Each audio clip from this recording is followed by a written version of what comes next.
ఇప్పుడు వచ్చే మందులు, హాస్పిటల్స్, డాక్టర్లు ఇవన్నీ వారి వంతు సేవ మనకు అందిస్తున్నారు. కానీ ఇవన్నీ ఎంత అభివృద్ధి చెందినా మనకేమన్నా రోగాల సంఖ్య తగ్గిందేమో చూడండి. మనం హాస్పిటల్కి తిరిగే సంఖ్య ఏమైనా తగ్గిందని చూడండి. రోగుల సంఖ్య ఏమైనా తగ్గిందని చూడండి. ఇవన్నీ ఎందుకు పెరుగుతున్నాయంటే మనం ఈ శరీర ధర్మాలను వ్యతిరేకిస్తున్నాం కాబట్టి. నేననేది గౌరవించండి. మీ ధర్మాలను మీరు గౌరవిస్తే అవి మిమ్మల్ని రక్షిస్తాయి. అందుచేత ఈ శరీరానికి సహజ ధర్మం ఉపవాస ధర్మం. మనం ఎలా చేయొచ్చు అంటే ఉపవాసాలని శరీరానికి ఎప్పుడన్నా ఏ సమస్య రానండి సహజ లక్షణం తినొద్దు తిరగొద్దు అని వస్తాయి. ఈ రోజుల్లో మనకి ఇలాంటి సహజ లక్షణాలు కూడా పోయాయి. తినొద్దు తిరగొద్దు అనే న్యాచురల్ సిమ్టమ్స్ కూడా అణిగిపోయాయి. ఏదో మొండి జ్వరం వచ్చినప్పుడే వస్తున్నాయి తప్ప చిన్న చిన్న వాటికి రావట్లా. మనకు అవి రావాలి.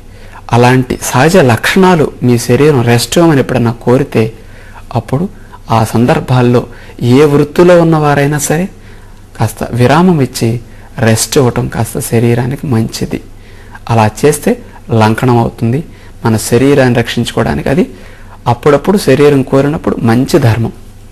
ఇలా చేస్తూ మనం ప్రతిరోజు ఇన్ని సంవత్సరాలుగా పగలు రాత్రి భేదం లేకుండా తిని తిరిగాం కాబట్టి శరీరానికి ఇవ్వవలసినంత విశ్రాంతి సరైన విధంగా ఇవ్వలేదు కాబట్టి మన పెద్దలు చెప్పినట్టుగా వారానికి ఒక్కరోజు ఉపవాసం చేయటం అనేది మంచిది. 6 రోజులు పనిచేసి ఆదివారం సెలవు తీసుకున్నట్లే 6 రోజులు తిని తిరిగాం. పైగా ఉడికిన ఆహారాలు కాస్త ప్రాసెస్ చేసుకుని కూడా తింటున్నాం కాబట్టి పొల్యూషన్ ఎక్కువ వెళుతుంది కాబట్టి ఒక్కరోజు చెత్త తినకపోతే ఈ 6 రోజులు స్ట్రెయిన్ అయిన బాడీ అంతా ఆ ఒక్కరోజు రిలాక్స్ అయ్యి 6 రోజుల వేస్ట్ అంతటిని చక్కగా క్లీన్ చేసేసుకుంటుంది. అలా వారానికి ఒకరోజు రెస్ట్ ఇస్తే ఆ వారం రోజుల్లో పేరుకున్నదంతా క్లీన్ అయ్యి బాడీ ఫ్రెష్గా ఉంటుంది. ఇంకా అలా చేస్తూ ఉండగా ఎప్పుడన్నా వేస్ట్ ఎక్కువ పేరుకుని ఏ 4-5 నెలలకో సంవత్సరానికో మరీ శరీరం ఏదైనా ఇబ్బంది పడి మళ్ళీ లంకనం చేయమంటే అప్పుడు 2-3 రోజులు లంకణాలు పెట్టేస్తే బాగుంటుంది. ఇలా శరీరానికి పెద్దలు చెప్పినట్టుగా మనం ఇలా ఆచరించటం ఈ రోజుల్లో మరి ఎంతో మంచిది. మీకు ఇంకోటి అనిపించవచ్చు, ఏమంటే రోజు పెందల కాడే తినేస్తే మరి సరిపోతుంది కదా, ఇంకా ఉపవాసం వారానికి ఒక రోజు ఎందుకు చేయటం అండి అనొచ్చు. ఏ రోజు వేస్ట్ ఆ రోజు రాత్రి 12 గంటలకు క్లీన్ అయిపోతుంది కదా, మరి ఇంకా ఉపవాసం చేసి రెస్ట్ ఇవ్వాల్సిన అవసరం ఉందా అనొచ్చు.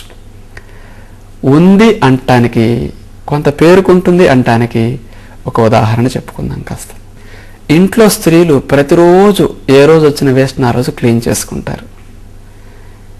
ఏ రోజు వచ్చిన వేస్ట్ని ఆ రోజు ఇంట్లో క్లీన్ చేసుకున్నప్పటికీ ఎంతో కొంత కిటికీల్లో కానీ తలుపుల్లోనూ ఇంట్లోనూ షెల్ఫ్ల్లో డబ్బాల దగ్గర పేరుకుంటూ ఉంటుంది. అలా రోజు క్లీన్ చేసుకున్న పేరుకున్న ఆ కొద్ది మొత్తాన్ని కొన్ని రోజులో కొన్ని నెలలో గడిచేసరికి ఎక్కువ మొత్తం అయిపోతుంది. అలా పేరుకున్న వేస్ట్ అంతటిని ఆ ఇంట్లో ఆడవారు ఎలా క్లీన్ చేస్తారు? దాన్ని బూజులు దులుపుకోవడం రూపంలో క్లీన్ చేస్తారు. మరి రోజు క్లీన్ చేసుకున్నారు, అయినా బూజులు దులిపే రోజున ఎంత వేస్ట్ వస్తున్నా చూడండి. అడుగు పొడుగు పేరుకున్నది చాలా చాలా కలెక్ట్ అయ్యి అలా చివరికి ఎక్కువ మొత్తంలో ఉంటుంది. అలాగే మనం రోజు పెందలకడే తినటం మంచిది. ఎంతన్నా మనకు మెంటల్ పొల్యూషన్ ఎక్కువ ఉంది, పొల్యూటెడ్ ప్రపంచంలో ఈరోజు బ్రతుకుతున్నాం, పైగా వండి తింటున్నాం. ఆ కొద్ది వేస్ట్ వీటి ద్వారా మన శరీరానికి ఎక్కువ వేస్ట్ లోపలికి వెళుతున్నది కాబట్టి ఆ పేరుకున్న వేస్ట్ అంతటిని వారానికి ఒక్కరోజు సెలవిస్తే ఈ 5-6 రోజులది క్లీన్ అయిపోతుంది అనమాట. చూడండి, ఆడవారు రోజు క్లీన్ చేసుకుంటున్నారు. పండగల పేరు చెప్పి భోజనం దులుపుకోవడానికి ఎంత శ్రద్ధ పెట్టుకుంటున్నారు. మనకి ఇంటిపైన ఉన్న శ్రద్ధ ఒంటిపైన ఉంటే ఏనాడో బాగుపడి ఉంటాం. చూడండి, స్త్రీలు దీపావళికి భోజనాలు దులుపుతారు. పండగ పేరు చెప్పి ఇళ్ళు పూర్తి శుభ్రం అవుతున్నాయి. పండగ ఇంకా 5-6 రోజులు ఉందనగా ముందే ఒకరోజు ముహూర్తం పెట్టుకుంటారు స్త్రీలు. ఆ బూజు దులపటం ఎల్లుండని 2 రోజులు ముందు పెట్టుకున్నప్పుడు ఇక వారింటికి తరచుగా వచ్చే వారి కోసం అయితే తెలిసిన చుట్టుపక్కల ఉన్న బంధువులకు కానీ మా ఇంట్లో ఎల్లుండి దులుపులండి అని, ఎందుకు ఎల్లుండి మా ఇంటికి వచ్చి మమ్మల్ని డిస్టర్బ్ చేయకండి అని మెసేజ్ ముందే పాస్ చేశారు. ఆ దులుపుకునే రోజున తెల్లవారుజామున లెగుస్తారు. చకచక ప్రొద్దునికి మధ్యాహ్నానికి సాయంకాలం సరిపడా హోల్సేల్గా వండేస్తారు. ఇక ఉదయమే కాస్త పిల్లల్ని ఎటన్నా పక్కకు పంపించేసి క్లీన్ చేసుకోవడం స్టార్ట్ చేస్తారు. ఆ దులిపే రోజున ఇక ఏ ఇతర పనుల మీద కాన్సన్ట్రేట్ చేయరు. రెగ్యులర్గా డైలీ సీరియల్స్ ఏవి వస్తుంటాయి. ఇక ఆ దులిపే రోజున మంచి ఇంపార్టెంట్ సీరియల్స్ క్లైమాక్స్లో వచ్చినైనా సరే కాసేపు దులుపు, కాసేపు సీరియల్, కాసేపు దులుపు, కాసేపు సీరియల్ చూడరు. అదే పనిగా దులుపు మొదలెట్టిన దగ్గర నుంచి అయ్యే వరకు కాన్సన్ట్రేట్ చేస్తారు. ఇలా అంత శ్రద్ధగా దీపావళి అప్పుడు దులుపుతారు. మళ్ళీ దీపావళి దులుపు వచ్చే సంవత్సరం దీపావళి వరకు ఇంటిని వదిలేస్తారా? రోజు తుడుస్తారు. అయినా సరే మళ్ళీ సంక్రాంతికి దులుపుల ముహూర్తం పెడతారు. సంక్రాంతికి దులిపేసి మళ్ళీ సంవత్సరం వరకు ఆగరే మళ్ళీ ఉగాదికి ముహూర్తం పెడతారు. ఇలా 3 పెద్ద పండగల పేర్లు చెప్పి ఇంటిని పూర్తిగా శుభ్రం చేసుకుంటున్నారు. కానీ మన శరీరాన్ని మాత్రం పండగ పేరు చెప్పి శుభ్రం చేస్తామా? పండగ అంటే మరీ కుక్కుతాం, ఇంకా గుల్లగుల్లవుతుంది. రోజూ క్లీనింగ్ లేదు, పండగకి క్లీనింగ్ లేదు. మరి ఎప్పుడవుతుంది క్లీనింగ్? ఏకంగా ఫైనల్గా ఒకేసారే కాదు, చాలా తప్పది. అందుకని ప్రతిరోజు పెందల కడే తిని క్లీన్ చేసుకోవడానికి రాత్రి 12 గంటల అవకాశం ఇవ్వండి. వారానికి ఒక్కరోజు ఉద్యోగస్తులు, వ్యాపారస్తులు ఇన్నాళ్ళు ఓవర్గా స్ట్రెయిన్ చేశారు కాబట్టి దాన్ని పోగొట్టుకోవడం కోసం ఒకరోజు ఉపవాసాన్ని పేరు పెట్టుకోండి. పేరు పెట్టుకుని సెలవు ఇవ్వండి. ఈ శరీరం చక్కగా బ్రతికినన్నాళ్ళు ఏ ఇబ్బంది లేకుండా మంచి రెసిస్టెన్స్తో, ఎనర్జీతో బ్రతుకుతుంది. అందుచేత వారానికి ఒకరోజు ఉపవాసం విశిష్టత ఎంత ఉంది అని మనం తెలుసుకోవాల్సిందనమాట. ఇదంతా తెలియకుండా ఏదో ఉపవాసం చేయండి ఒకరోజు అంటే ఎవరు చేస్తారు? చేయరు. దీని వెనుకున్న సైన్స్ ఇది, ప్రకృతి నేర్పిన సహజ ధర్మం ఇది. మనిషిగా మనం ఇలా మళ్ళీ ఈ రోజుల్లో కూడా మన అలవాట్లను మార్చుకొని దారి తప్పిన దాన్ని మళ్ళీ వెనక్కి మళ్ళించి ఒక సరైన మార్గంలో పెట్టుకుంటే ఆరోగ్యానికి మంచిది. మరి ఇలా ఉపవాసం చేస్తే మంచిదనుకుంటున్నాం కదా, ఈ ఉపవాసాన్ని ఎవరు చేయాలి ఒకరోజు, ఎవరు చేయకూడదు, ఎలా చేయాలి, ఎలా విరమించాలి, దేంతో చేయాలి, ఇవన్నిటి గురించి మనకు అవగాహన కావాలి. ఇప్పుడు వరకు మనం అంతా తెలుసుకుంది ఉపవాసం వెనుకున్న రహస్యం, లంకణం వెనుకున్న రహస్యం. ఇక ఈ విషయాల్ని వివరంగా తెలుసుకునే ప్రయత్నం ఇప్పుడు చేద్దాం. ఉపవాసం వారానికి ఒకరోజు చేస్తే మంచిదని చెప్పుకుంటున్నాం. ఎవరు వారానికి ఒకరోజు చేస్తే మంచిది, ఎవరు చేయకూడదనే విషయాన్ని ఇప్పుడు చెప్పుకుందాం. వారానికి ఒకరోజు ఉపవాసం చెయ్యకూడని వారు గర్భిణీ స్త్రీలు, బాలింతలు, 75 ఏళ్ళు 80 ఏళ్ల వయసు పైపడుండే ముసలివారు, రక్తం తక్కువగా ఉండి నీరసం ఎక్కువగా ఉన్నవారు, ప్రొద్దుటి నుంచి రాత్రి వరకు ఎండలో చెమటలు కార్చే బరువు పనులు చేసే వ్యక్తులు,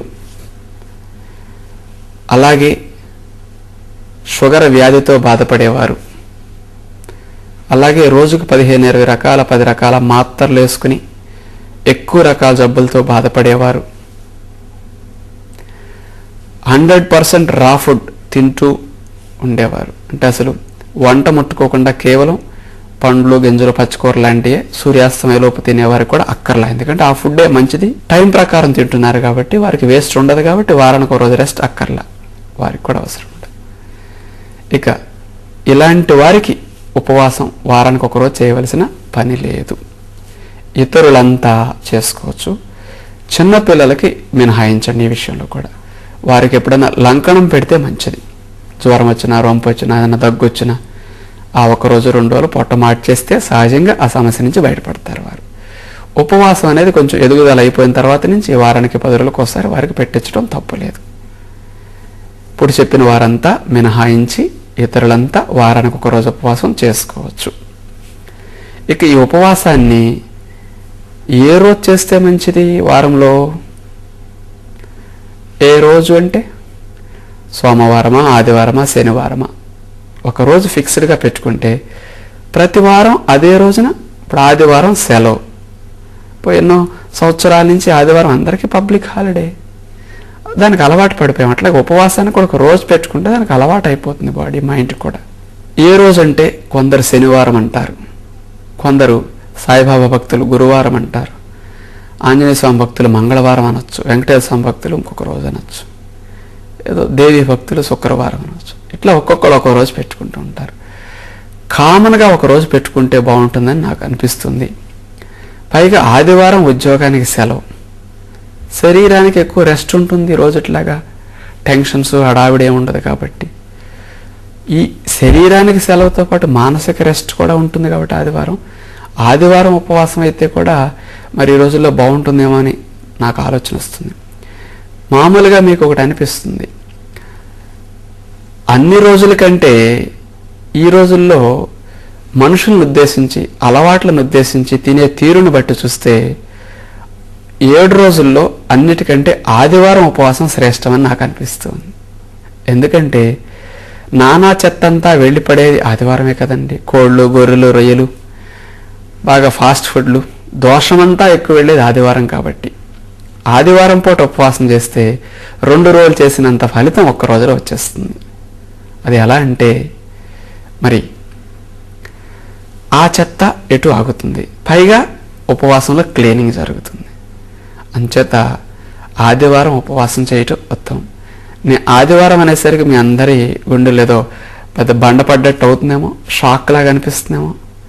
ఏమండి ఆదివారం ఏంటండి, మరి మాకు బాగా ఎంజాయ్ చేసేది మేము ఒక ఆదివారం అయితే ఆ రోజు అంటారు ఏంటండి అనొచ్చు. మరి మనకు అవకాశం కుదురుతుంది కాబట్టి అలా చెప్పుకున్నాం. ఈ రోజుల్లో ఎక్కువ పొల్యూట్ చేస్తున్నాం కాబట్టి ఆ రోజుని దాన్ని మంచిగా వాడుకోవడానికి ఇట్లా బాగుంటుందని ఉద్దేశం అనమాట. లేదు మీకు ఏదైనా ఇష్టమైన రోజు పెట్టుకున్నా తప్పు లేదు, కానీ కామన్గా అట్లా పెట్టుకోమని నా సూచన. ఏదన్నా ఒకరోజు సెలెక్ట్ చేసుకున్నాం, ఇప్పుడు ఆదివారం అని ఉదాహరణకి. ఈ ఉపవాసం ఆదివారం అనేసరికి కొంతమంది తెలివిగలవారు శనివారం రాత్రి 11-12 వరకు ఉండి ఆదివారం తినవలసిన వాటన్నిటినీ తినేసి పడుకుంటారేమో. ఏ తప్పు చేయకూడదు. కొంతమంది రకరకాల దీక్షలు తీసుకుంటూ ఉంటారు, 40 రోజులు 30 రోజుల దీక్ష అని. ఇంకో 5-6 రోజులకు దీక్షలోకి వెళతామనగా ముందు 5-6 రోజులు విజృంభిస్తారు. దీక్ష విరమించిన తర్వాత ఆ దీక్షలో వదిలేసినవన్నీ మళ్ళీ భర్తీ చేసేస్తారు. అలా మనం ఉపవాసం ముందు రోజున, ఉపవాసం తర్వాత రోజున, ఆ ఉపవాసం రోజున తినవలసిన వాటన్నిటినీ లాగించేస్తే ఆ ఫలితం ఉండదు. మనం ఆరోగ్యం కొరకు ఉపవాసం చేస్తున్నాం, మనని మనం బాగు చేసుకోవటం కోసం ఉపవాసం చేస్తున్నాం, ఇష్టపూర్తిగా చేస్తున్నాం అనే దృష్టి మనలో ఉంటే ఇలాంటి పొరపాట్లు మనం చేయకూడదు. ఈ ఉపవాసం ఆదివారం చేయటం నిర్ణయించుకున్నాం. ఇక ఉపవాసం ఆదివారం చేయాలి అంటే ఎలా చేయాలి, దేంతో చేయాలి అనే విషయం ఇప్పుడు మనకు తెలియాలి. ఇక ఆచరణకు సంబంధించిన విషయం వచ్చేస్తుంది. ఇక ఉపవాసాల్లో నీరు తప్పనిసరిగా త్రాగాలి. ఎందుకు?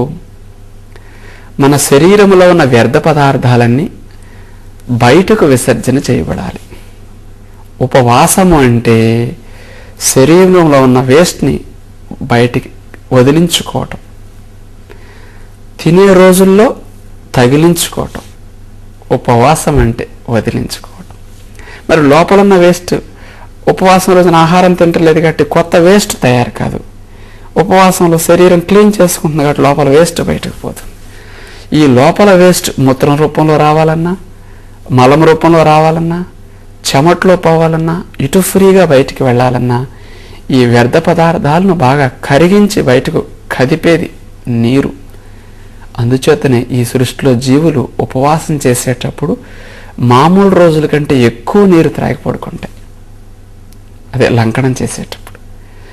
మనం ఉపవాసం చేసేటప్పుడు కూడా ఆ నీరు త్రాగితే మన లోపల వ్యర్థ పదార్థాలు సవ్యంగా బయటకు వస్తాయి. అంచేత తప్పనిసరిగా రోజులో 4-5 లీటర్ల నీటిని మనం త్రాగాలి.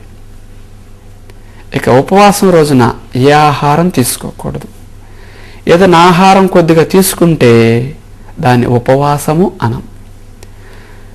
కొంతమంది ఒక పూట ఆహారం తిని ఇంకొక పూట ఆహారం మానేసి నేను ఈరోజు ఉపవాసము అంటున్నారే, అది తప్పు అని మనం ఇంతకుముందు చెప్పుకున్నాం. అలా ఒక పూట ఆహారం తిని మరో పూట మానితే దాన్ని ఏమంటారో తెలుసా? ఒంటి పొద్దు అంటారు. ఒంటి పొద్దు వేరు, ఉపవాసం వేరు. ఎలా అంటే గుడ్డి వేరు, మెల్ల వేరు.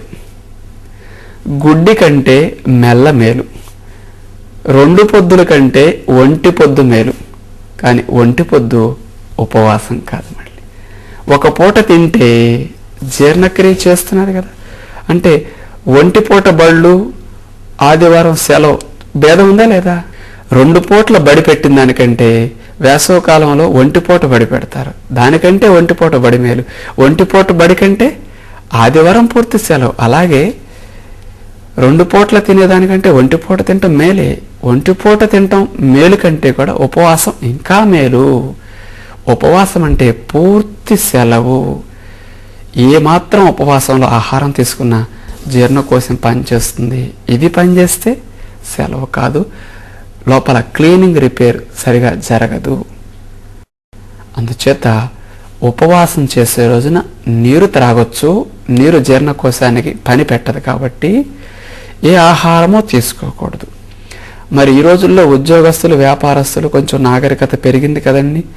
మరి ఏమీ ఈరోజు తినకుండా కేవలం నీళ్లు త్రాగి పశువుల వలె మనం పడుకుని తర్వాత రోజు డ్యూటీకి వెళితే మరి కళ్ళు తిరగవండి, నీరసం రాదా? ఉపవాసం చేసే రోజున అందరూ మంచంకి ఎలా పడుకుంటారు? ఏ సినిమా షికారు, కాస్త పిల్లలతో పాపలతో ఏమైనా చిన్న చిన్న వాటికైనా బయటికి వెళ్లాల్సి వస్తుంది కదా, అవసరాలు ఉంటాయి కదా ఆదివారం పూట. మరి అలాంటి వాటికి వెళ్ళినప్పుడు ఏమీ తినకుండా వెళితే శక్తి తగ్గిపోదు అనిపిస్తుంది మీకు. చేత ఈ రోజుల్లో మనలాంటి వారి యొక్క అవసరాలు తీరి నీరసం రాకుండా ఉండాలంటే ఉపవాసంలో కొంచెం మార్పు చేసుకుని చేయొచ్చు. ఇతర జీవుల వలె కేవలం నీళ్లు త్రాగి మనం పడుకోవటం బదులుగా ఏదన్నా ఆహారం తీసుకుని ఉపవాసం చేయొచ్చు. ఏ ఆహారం తీసుకోవాలి? జీర్ణకోశం పని చేయకుండా శక్తినిచ్చే ఆహారం ఏదైనా తీసుకోవచ్చు. జీర్ణకోశం పని చేయకుండా ఏది శక్తినిస్తుంది? కొబ్బరి నీళ్ళు త్రాగినా జీర్ణకోశం పనిచేస్తుంది, చెరుకు రసం త్రాగినా జీర్ణకోశం పనిచేస్తుంది, పళ్ళ రసాలు త్రాగినా, పాలు త్రాగినా, కాఫీ త్రాగినా పనిచేస్తుంది. అవన్నీ అరిగితే గాని ప్రేగుల నుంచి, పొట్ట నుంచి రక్తంలోకి చేరవు. అరిగించాలంటే దానికి ఎనర్జీ కావాలి, ప్రాణవాయువు కావాలి, రక్తం వెళ్ళాలి. ఇవన్నీ అటు వెళితే క్లీనింగ్ రిపేర్ ఎలా జరుగుతాయి? అంచేత జీర్ణకోశం పని చేయకుండా శక్తినిచ్చే ఆహారం ఏదైనా తీసుకోవచ్చు. అది ఉపవాసానికి దోషం కాదు. అది ఏమిటి అని చూడగా ఇతర ఆహారాలు ఏమీ లేవు, ఉన్నది ఒకటి, అది తేనె. తేనె అమృతం, ప్రకృతి సహజ సిద్ధమైన అమృతం. దాన్ని తీసుకుంటే ఏమంటారో తెలుసా? ఓరల్ సెలైన్ అంటారు. మనకిటు సెలైన్ ఎక్కిస్తే డైరెక్ట్గా రక్తంలోకి వెళ్ళి వెంటనే ఎలా శక్తి ఇస్తుందో జీర్ణకోశం పని చేయకుండానే తేనె ఇటు తీసుకున్నప్పటికీ డైరెక్ట్గా బ్లడ్లోకి వెళ్ళిపోతుందట. జీర్ణక్రియ అవసరం లేకుండా ముందే జీర్ణమైన స్థితిలో ఉంటుంది. అందుకని దాన్ని ఓరల్ సెలైన్ అంటారు. తేనెలో ఫ్రక్టోజ్ షుగర్ 39% ఉంటుంది, గ్లూకోజ్ 35% వరకు ఉంటుంది. ముందు గ్లూకోజ్ వెంటనే వెళ్ళిపోయి రక్తంలోకి ఎనర్జీ ఇస్తుంది, ఫ్రక్టోజ్ షుగర్స్ మెల్లమెల్లగా వెళ్ళి మీకు ఎక్కువసేపు ఎనర్జీ ఇస్తాయి. కానీ జీర్ణం అవ్వాల్సిన పని లేదు మళ్ళీ. అందుకని జీర్ణకోశానికి సెలవు కిందకు వస్తుంది, మనకు మాత్రం శక్తి బాగా వస్తుంది. ఇంత తేనె 4 స్పూన్లు మనం తీసుకున్నామంటే ఒక 150 క్యాలరీలు, 200 క్యాలరీలు శక్తి వచ్చేస్తుంది. దగ్గర ఇంత గ్లాస్ పాలు అయితే ఎంత వస్తుందో మనకు అట్లా వచ్చేస్తున్నాయి ఇక్కడ. అందుకని ఉపవాసంలో తేనె తీసుకుని ఉపవాసం చేయటం దోషం కాదు, మనకు నీరసం రాదు, శక్తి వస్తుంది. అందుచేత తేనెకు మాత్రం ఉపవాసంలో లైసెన్స్ ఉంది. ఈ రోజుల్లో మనకు అది ఎంతో హెల్ప్ చేస్తుంది. అందుకని ఉపవాసంలో తేనె తీసుకునే ప్రక్రియతో మనకు ఈ రోజుల్లో మంచి ఫలితం వస్తుంది. అందుకని నాకు ఆకలి అవుతుందేమో, నీరసం వస్తుందేమో, కళ్ళు తిరుగుతాయేమో అనే భయం లేకుండా మీరు ఉపవాసం చేయొచ్చు. ఈ ఉపవాసాన్ని తేనె నీళ్లతో ఎలా ప్రారంభించాలి అనే విషయం మనం తెలుసుకుందాం. ఈ ఉపవాసాన్ని ప్రారంభించబోయే ముందు రోజు ఒక విషయం మనం గమనించాలి. ఆదివారం ఉపవాసం చేస్తే మంచిదని మనం చెప్పుకున్నాం కదండి. శనివారం సాయంకాలం ఏం చేయాలి? రోజు సాయంకాలం మనం పెందలకాడే భోజనం చేస్తే మంచిది అనుకున్నాం. కొందరిని ఉడికిన ఆహారం తినమన్నాం, కొందరిని పండ్లు తిని ఆపేస్తే మంచిదని చెప్పుకున్నాం. ఉడికిన ఆహారం శనివారం మామూలు ఇతర రోజుల్లో రోజు సాయంకాలం పాటు తినేవారు కనీసం శనివారం పూటన్నా వంట మానేసి కేవలం పండ్లు తిని ఆపేస్తే మంచిది. శనివారం రోజున 5 గంటలకు 6 గంటలకల్లా ఎక్కడుంటే అక్కడ ఫ్రూట్స్ తిని ఆపేయటం ఉత్తమం. అలా చేయటం వల్ల ఎక్కువ ఫలితం వస్తుంది. అది ఎలా? మనం శనివారం నాడు 5 గంటలకల్లా ఫ్రూట్స్ తిని ఆపేస్తే 7:30, 8 గంటలకల్లా పూర్తిగా ఫ్రూట్స్ జీర్ణం అయిపోతాయి. శరీరంలో ఎప్పుడైతే జీర్ణక్రియ పూర్తయిందో అప్పటి నుంచి మన శరీరం విసర్జన క్రియ బాగా రిపేర్ చేసుకోవడానికి కాన్సన్ట్రేట్ చేస్తుంది. శనివారం సాయంకాలం 7-8 గంటల నుంచి మన శరీరం రిపేర్ క్లీనింగ్ స్టార్ట్ చేస్తుంది. ఆదివారం ఉదయం 7-8 గంటల వరకు 12 గంటలు పూర్తయింది. ఇక్కడ రిపేరు క్లీనింగ్ 12 గంటలు కలిసి వచ్చింది. అదే మీరు శనివారం నాడు ఉడికిన ఆహారం 7-8కి రేపెట్టు తినం కదా అని ఈరోజు పొద్దుపోయి తినేసారనుకోండి, దాని ద్వారా మనకి జీర్ణక్రియ పూర్తయ్యేసరికి తెల్లవారుజాము 4-5 అయిపోతుంది. రిపేరు క్లీనింగ్ ఒక పూటంతా వేస్ట్ అయిపోతున్నది. ఉపవాసంలో మనకి 24 గంటలే కలిసి వస్తుంది. ఇలా శనివారం సాయంకాలం ఫ్రూట్స్ తిని గనక మీరు జాగ్రత్త పడితే ఆదివారం ఉదయం 7-8 గంటలకు 12 గంటలు అవుతున్నది రిపేర్ క్లీనింగ్. ఆదివారం ఉదయం నుంచి సోమవారం ఉదయం వరకు 24 గంటలు, సుమారు 38 గంటల సేపు మన శరీరం రిపేరు క్లీనింగ్ చేసుకుంటూ ఈ 6 రోజుల్లో ఏదన్నా వేస్ట్ డిపాజిట్స్ ఉన్నా, మన లోపల ఇన్ఫెక్షన్ సంబంధించిన ఏమైనా పేరుకున్నా వాటన్నిటినీ క్లీన్ చేసి బాడీని హెల్దీగా తయారు చేస్తుంది. అంచేత ఆదివారం ఉపవాసానికి శనివారం నాడు ఇలా ప్లాన్ చేసుకోండి. నాకు తెలిసి మన పూర్వీకులు శనివారం పూట చాలామంది కొంచెం కష్టం చేసేవారైనా భోజనం మానేసేవారు. శ్రమజీవులు ఉపవాసాలు చేయకపోయినా కనీసం శనివారం పూట భోజనం మానేసి పల్లెటూళ్ళలో పండ్లు దొరకవు కాబట్టి ఏదో తేలిగ్గా ఉంటుందని ఆ ఇడ్లీ ఏదైనా అట్లా తీసుకుని ఏదో దాల్ని పొట్టో లేకపోతే ఏదైనా రొట్టె లాంటిది నూనె లేకుండా తినేవారు. ఈ రోజుల్లో ఆ శనివారం పూట ఒంటి పొద్దు చేయటాన్ని మార్చి ఎలా చేశారంటే అన్నం తినకుండా 4 పూరీలో 4 ఊతప్పాలు 4 పెసరట్లో తినేసి నేను శనివారం ఒంటి పొద్దండి అంటుంటారు. లాభం లేదు. దానికంటే మంచిది ఈ రోజుల్లో ఫ్రూట్స్ అందుబాటులో ఉన్నాయి కాబట్టి మీరు శనివారం ఫ్రూట్స్ తిని జాగ్రత్త పడండి. తర్వాత రోజు ఉపవాసానికి సిద్ధం కండి. ఇక ఉపవాసం నిద్ర లేచిన తర్వాత నుంచి ప్రారంభిస్తాం. ఉపవాసం చేసే రోజు ఆదివారం ఉదయం కాస్త 5 గంటలకల్లా కాస్త తెల్లవారుజామున లెగ్గలిగితే మంచిది. మనకు అనేక కార్యక్రమాలు ఉదయం చేయవలసినవి ఉంటాయి కాబట్టి అది మంచిది. ఇక నిద్ర లేచిన వెంటనే ఉపవాసం ప్రారంభించే విధానం. నిద్ర లేచిన వెంటనే నోరు పుక్కిలించి చూసేసేయండి, దుర్వాసన ఉంటే పోతుంది. పళ్ళు తోముకోవటం తర్వాత ఎప్పుడైనా చేయొచ్చు, ఒక అరగంట గంట తర్వాత. నీళ్లను రొంప, నెమ్ము, దగ్గు, శ్లేష్మాలు, కడుపులో మంటలు ఇలా ఉన్నవారు గోరువెచ్చని నీళ్ళు తీసుకోవచ్చు. ఇతరులు మామూలు బిందులో నీరు తీసుకోండి. ఆ నీళ్లను 1-1.5 లీటర్న్నర తీసుకుని గట్టగట్ట ఎత్తిపట్టి త్రాగేసేయండి. ఎంతవరకు మీరు త్రాగలిగితే అంతవరకు త్రాగి ఈ ప్రేగుల పైన మనసు పెట్టండి. మన పొట్టలో పడ్డ నీళ్ల బరి వెళ్ళి మలం ప్రేగు పైన పడి ఈ ప్రెషర్కి మలం జరిగేటట్టు చేస్తుంది. నిద్ర లేచిన వెంటనే మనకు మలం జరుగుతుంది. ఇలా నీళ్లు త్రాగి మనసు పెట్టి 4-5 నిమిషాలు నడిస్తే సుఖ విరోచన లక్షణాలు మనలో కనపడతాయి. అలా అనిపించినప్పుడు వెళితే జాడించి సుఖ విరోచన అయిపోతుంది. ఇలా ఉదయమే సుఖ విరోచన అయిపోతే నిన్న తిన్న ఆహారం ద్వారా తయారైన మలం ప్రేగుల్లో ఉన్నది క్లీన్ అయిపోతుంది. ఆ మలం అక్కడే ఉంటే మనకు అనేక రకాల సూక్ష్మజీవులు ఇంకా పుడతాయి. ఉపవాసం అంటే శరీరంలో ఉన్న వేస్ట్ని వదిలించుకునేది, తగిలించుకునేది కాదు కదా. అందుకని బయటకు పోవాలంటే మనం ఇలా ప్రొద్దునే మలశుద్ధి చేసుకోవాలి. చాలామందికి మనం చెప్పిన ఈ నీళ్లు తాగే టెక్నిక్, మైండ్ పెట్టే టెక్నిక్ వల్ల సుఖ విరోచన రోజు అవుతుంది. కానీ కొంతమందికి ఈ ఉపవాసం చేసే రోజునే అవ్వదు. రోజు ఇప్పుడు ఎందుకు అవ్వదండి, ఈ రోజుకి ఏమీ తినట్లేదన్న టెన్షన్లో మొదలెడతారు కొందరు. అందువల్ల మోషన్ అయిపోతుంది. చేత అలా ఏమి ఫీల్ అవ్వకండి, ప్రయత్నం చేయండి. మనం ఫుడ్ తినట్లేదు, మంచి పని చేస్తున్నాం, మంచి భావంతో మొదలెడితే మీ మైండ్ ఫ్రీగా ఉంటుంది, మోషన్ కూడా వచ్చేస్తుంది. ఇక నిద్ర లేచిన వెంటనే ఇలా కాల విరోచనం సుఖంగా అయ్యేటట్టు మనం ఇలా ప్రయత్నం చేయాలి. ఇలా నీళ్లు త్రాగి మోషన్ అయిన తర్వాత రోజు అయితే మీరు ఏదైనా వాకింగ్, ఆసనాలు, ప్రాణాయామం, జాగింగ్ ఏవో చేసుకుంటూ ఉంటారు.